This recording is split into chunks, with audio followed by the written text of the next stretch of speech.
மெரினா கடைகள் ஒதுக்குவது தொடர்பாக தேவி என்பவர் நீதிமன்றத்தில் வழக்கு தொடுத்திருந்தார். அந்த வழக்கு விசாரணையானது அந்த நிலையில் அந்த வழக்கில் சென்னை மாநகராட்சி ஆணையர் மற்றும் தமிழ்நாடு சுற்றுச்சூழல் காலநிலை மாற்றம் கூடுதல் தலைமைச் செயலாளர் ஆகியோர் அறிக்கை தாக்கல் செய்தனர். அறிக்கையுடன் கடைகள் அமைப்பது தொடர்பான வரைபடங்களும் தாக்கல் செய்யப்பட்டன.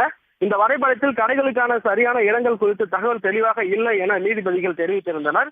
இந்த நிலையில் சென்னை மெரினா கடற்கரை பகுதியில் கடைகள் அமைப்பது தொடர்பாக நீதிபதிகள் சுரேஷ்குமார், ஜெகதீஷ் சந்திரா ஆகியோர் நேரில் ஆய்வு மேற்கொண்டு வருகின்றனர். குறிப்பாக இது குறித்து விளக்கம் கேட்பதற்காக ஏற்கனவே தெரிவித்திருந்தனர். அவரது உத்தரவில் தெரிவித்ததாவது, சென்னை மாவட்ட ஆட்சியர் மற்றும் சென்னை காவல் ஆணையர் இந்த ஆய்வின் போது உடன் இருக்க வேண்டும் என தெரிவித்தது. அதன் அடிப்படையில் தற்போது இங்கு மாநகராட்சி ஆணையர் மற்றும் மாவட்ட ஆட்சியர் மற்றும் காவல் ஆணையர் ஆகியோர் தற்போது இந்த ஆய்வின் போது உடன் இருக்கின்றனர்.